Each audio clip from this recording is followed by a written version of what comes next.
In this segment, we will help you to determine whether a civil service deposit for your prior military service is recommended. Let's review the rules associated with military deposits. If you hired into your covered position before October 1st of 1982, your military service is automatically credible for retirement eligibility and pension purposes, even without a deposit. However, if you hired in after October 1st of 1982, you must make a deposit for this military service, or your pension will be reduced when you turn age 62 by the amount of the military service that you performed. The military started to deduct Social Security from military pay in 1957. If you are going to be eligible for a Social Security benefit, even if you were hired before 1982, a deposit is strongly encouraged to avoid a penalty called the Catch-62 penalty. This penalty occurs at age 62 and reduces your civil service pension by the amount of your military service. In other words, you will not receive credit for your military service for both a Social Security benefit and civil service pension unless you have contributed to both plans for this prior military service. So now that we have reviewed the military deposit rule, let's try to figure out when a military deposit is in your best interest. Let's illustrate using 3 different scenarios. The first scenario involves someone who hired into the federal government before October 1st of 1982, had 4 years of military service, $12,000 of military earnings, and will not be eligible for Social Security.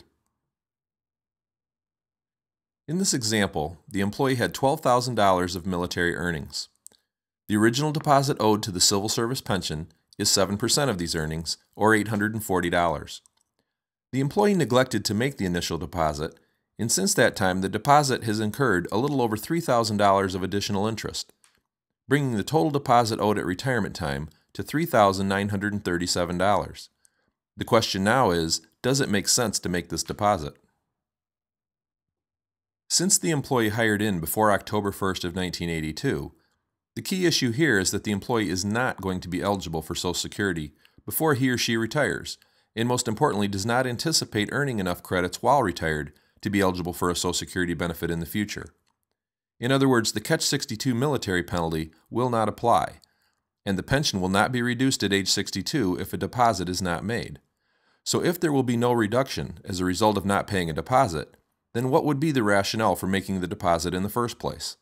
A deposit given this scenario would not be recommended since it does not affect the eligibility to retire and involves no reduction of the pension at the date of retirement or later in retirement. The second scenario involves the same assumptions.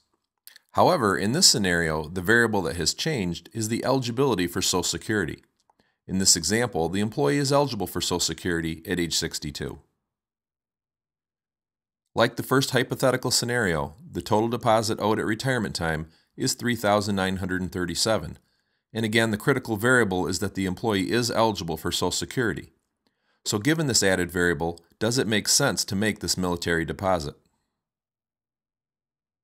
Since the employee hired in before October 1st of 1982, the key issue here is that the employee is going to be either eligible for Social Security before they retire, or anticipates that he or she will earn enough credits while retired to be eligible for a Social Security benefit in the future. In other words, the Catch-62 military penalty will apply. So if a deposit for the military service is not made, the pension will be reduced at age 62 by the 4 years of military service in this scenario. In a civil service pension, this 4-year reduction of service time will reduce the pension by 8%. In other words, 2% reduction for each year. Given this outcome, a deposit would be strongly recommended. To take this example one step further, let's look at the effect of the pension reduction in real dollars compared to the out-of-pocket expense of making the military deposit to avoid the reduction.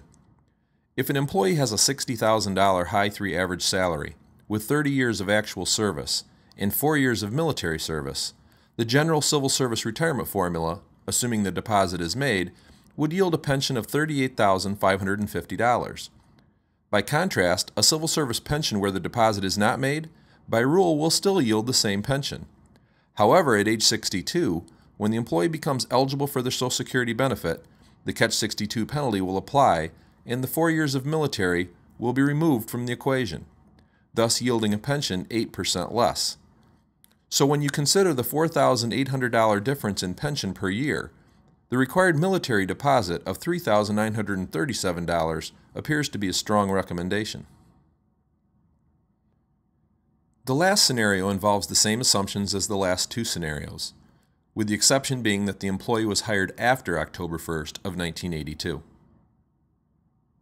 Since the employee hired in after October 1st of 1982, the rule states that the deposit must be made to be included for eligibility or pension computation purposes.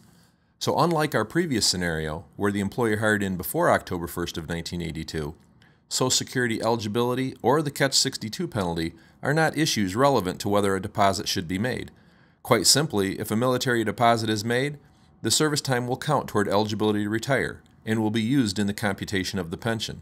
And consequently, if the deposit is not made, the 4 years of military service in this example will not be used in computing the pension, ultimately reducing the pension by 8% from the onset of the retirement.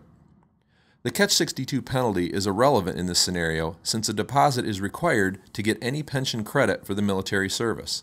Again, considering our hypothetical example, where a single deposit of $3,970 results in an additional $4,800 in annual pension, we would have to conclude that the deposit is recommended.